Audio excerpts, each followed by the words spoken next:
as the great physicist Steven Weinberg has very aptly put it, in the ordinary moral universe, the good will do the best they can, the worst will do the worst they can. But if you want to make good people do wicked things, you'll need religion. Now, I think it might perhaps have been felt when I was chosen that the case for atheism should not be made by the spokesman for its moderate wing, Richard Dawkins. It might be okay to have at least one extremist on the panel. Once you assume a creator and a plan, it makes us objects in a cruel experiment whereby we are created sick and commanded to be well. I'll repeat that. Created sick and then ordered to be well. And over us to supervise this is installed a celestial dictatorship, a kind of divine North Korea.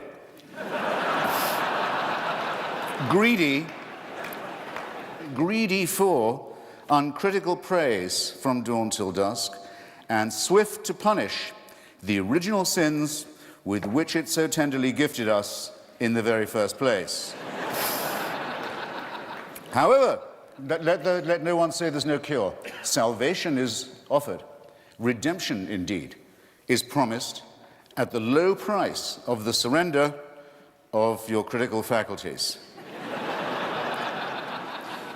Religion, it might be said, must be said, would have to admit, makes extraordinary claims, but though I would maintain that extraordinary claims require extraordinary evidence, rather daringly provides not even ordinary evidence for its extraordinary supernatural claims.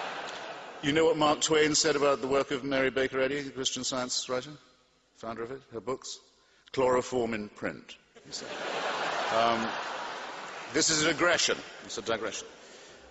100,000 years, people have been, our species has been around on this speck. Born, usually dying, actually, a great number of them in childbirth, wouldn't have got beyond being born. For the first 80 or so, 90 or so thousand years, nearly 100, not living more than 25 to 30 years at the most, then probably dying of their teeth, if they were lucky, or of the other needless mammalian things that show us that we bear the stamp, as Darwin put it, of our lowly origin, the appendix we don't need anymore, innumerable other shortcomings of our design. We're designed to live on the savannah that we've escaped from. Terrible disease, suffering, misery, malnutrition, and fear. Where do the earthquakes come from? Why is there an eclipse? What are the shooting stars doing? And awful cults of sacrifice to try and ward off what are in fact natural events. And war, and rape, and the kidnap of other peoples, and the enslavement of them. All of this goes on, gradually inching up to the point where you can brew beer, a breakthrough in my view, domesticate animals, separate one kind of corn from another. So very millimetrical progress, but terrible struggle, sacrifice, pain, misery, and above all, fear and ignorance. And you have to believe this if you believe in monotheism.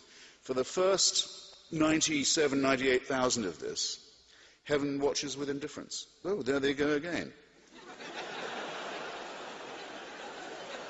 That whole civilization's just died out. Well, what are you going to do? They're raping each other again. They're poisoning. They think that the other tribe has poisoned the well, so they're going to kill all their children. All of this. Just watch all that. 3,000 years ago at the most, it's decided, no, we've got to intervene now.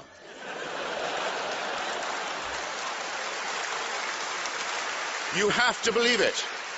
You have to believe it. And the revelation must be personal, must appear. So we'll pick the most backward, the most barbaric, the most illiterate, the most superstitious, and the most savage people we can find in the most stony area of the world. We won't appear to the Chinese, who can already read.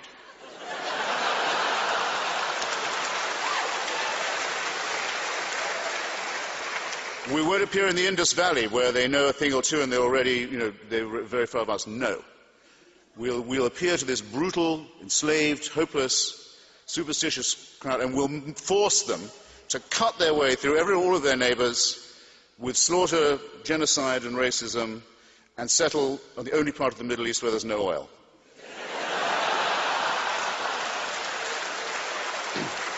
you go to this church, which means you'll go to heaven, but your little playmates don't go to that church, and therefore will go to hell, seems to me to be an unpleasant thing to be saying. But yes, that is. Maybe I'm in a minority then. That could be an unpleasant thing, but how do you... Actually, an evil thing to be saying. Let's call it evil, Christopher. And something that only a religious person would dream of saying. Let's call it evil. Where does evil come from? Religion. Everyone in the civilized world has roughly agreed, including the majority of Arabs and Jews and the international community, that there should be enough room for two states, for two peoples in the same land. I think we have a rough agreement on that. Why can't we get it? The UN can't get it, the US can't get it, the Quartet can't get it, the PLO can't get it, the Israeli parliament can't get it. Why can't they get it? Because the parties of God have a veto on it, and everybody knows that this is true. Because of the divine promises made about this territory, there will never be peace, there will never be compromise. There will instead be misery, shame, and tyranny, and people will kill each other's children for ancient books and caves and relics. And who is going to say that this is good for the world? You are likely the world's most charming, roguish, and enlightened atheist, and I love you for that. But as a Sufi Muslim, I'm very ruffled by the title of your book. Of all the titles that you likely had at your disposal, did you have to settle for the literal negation of Allahu Akbar? Yes. I thought so. Thank you for that question. Thank you. No, it's a very good question. And that the best means of getting there is jihad, holy war, and that Muslims have a special right to feel aggrieved enough to demand this, I think is an absolute obscene wickedness, and I think their religion is nonsense.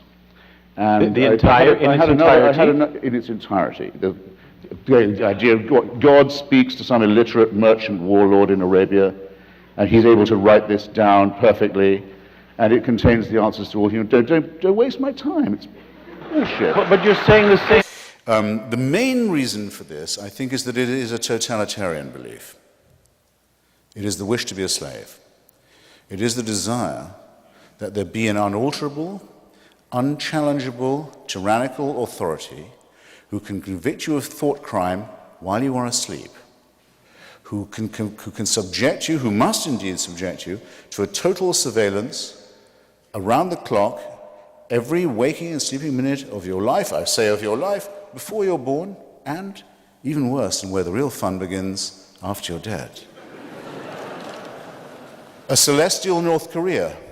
Staying in Africa, I think it will one day be admitted with shame that it might have been in error to say that AIDS is bad as a disease, very bad, but not quite as bad as condoms are bad, or not as immoral in the same way. Fourth, for condemning my friend Stephen Fry, for his nature, for saying you couldn't be a member of our church, you're born in sin.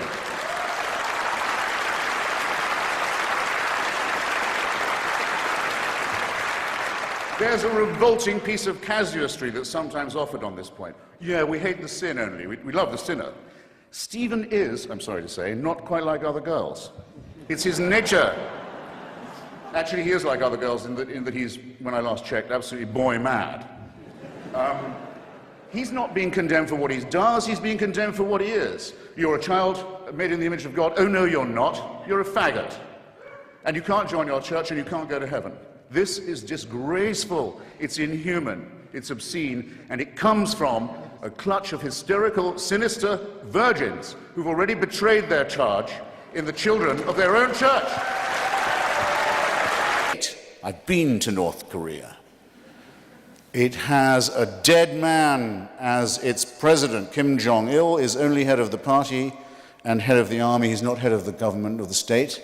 That office belongs to his deceased father, Kim Il-sung. It's a necrocracy, a thanatocracy. It's one short of a trinity, I might add. The son is the reincarnation of the father. It is the most revolting and utter and absolute and heartless tyranny the human species has ever evolved. But at least you can fucking die and leave North Korea.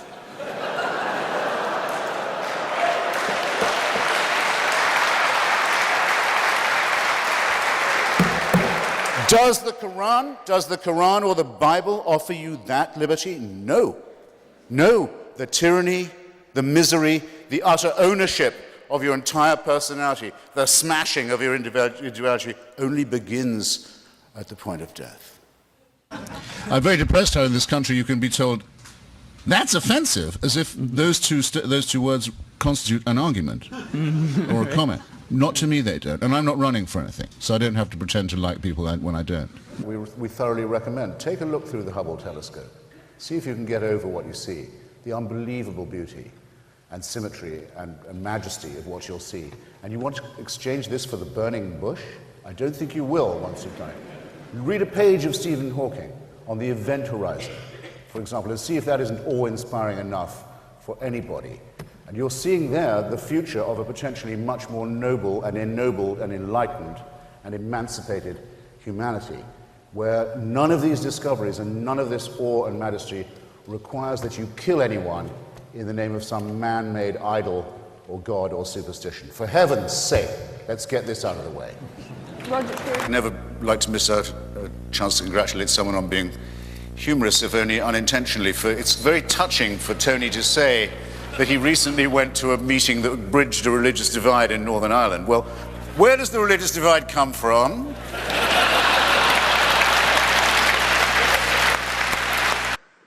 My mother's Jewish ancestors are told that until they got to Sinai, they'd been dragging themselves around the desert under the impression that adultery, murder, theft, and perjury were all fine. They get to Mount Sinai only to be told it's not kosher after all. I'm sorry. Excuse me. We must have more self-respect than that for us, for ourselves, and for others. Of course, the story is a fiction. It's a fabrication exposed conclusively by Israeli archaeology. Nothing of the sort ever took place, but suppose we take the metaphor. It's an insult. It's an insult to us. It's an insult to our deepest integrity. No, if we'd believed that perjury, murder, and theft were all right, we wouldn't have got as far as the foot of Mount Sinai or anywhere else. Well, in the Jubilee Millennium Year of 2000, the Vatican spokesman, Bishop Piero Marini, said, explaining a whole sermon of apology given by His Holiness the Pope, that was supposed to cover the entire history of the Church in its Jubilee year, that I'll quote Bishop Marini directly. He said, given the number of sins we've committed in the course of 20 centuries, reference to them must necessarily be rather summary. Well, I think Bishop Marini had that just about right. I'll have to be summary too, but I think he said just about the least of it. Begged forgiveness for, among some other things, the Crusades, the Inquisition, the persecution of the Jewish people, injustice towards women, that's half the human race right there, and the forced conversion of indigenous peoples, especially in South America. And that followed a whole series of preceding apologies, or apologies, I would say, of a kind, made by the late Pope John Paul, who, it troubles me not at all to say, was a very impressive and serious human being. It followed no less than 94, count them, public recognitions on his part of appalling crime and error and cruelty and stupidity and offences to the free intelligence, ranging from, I shall be summary, like Bishop Marini, the African slave trade, apologized for in 1995, the admission that Galileo was right about the relationship between the sun and the earth and other orbs, which came in 1992, one might add. No, I won't say, it's too easy to say better late than never. Here, I said it. To violence and torture, legalized torture. Torture was legalized and institutionalized by the Roman pontiff during the Counter-Reformation. That came in 1995. And for silence during Hitler's final solution, or Shoah, as well as, in 1999, coming in just under the Millennium Jubilee wire, an apology for the burning alive in the main square of Prague of the great Czech Protestant Jan Hus. Since that big fiesta of forgiveness that began in, well, culminated, I might say, in 2000, fiesta of forgiveness, fiesta of asking for it, the papacy is also asked to be forgiven for the sack of Constantinople and the massacre of Byzantine Christianity in April 1204 as part of the Fourth Crusade, the anathema on all Eastern Orthodox Christians as unbelievers, heretics, and people dwelling outside the health of the Church was lifted only in 1964. I call your attention to that. He also expressed sorrow about the murder and forced conversion of Serbian Orthodox Christians in the Balkans during the Second World War. And it doesn't end there. There are smaller but significant, equally significant, avowals of a very bad conscience. These have included regret for the rape and the torture of orphans and other children in church-run schools in almost every country on earth, from Ireland to Australia. And I'm pleased to see that due reconsideration is now being given and may in fact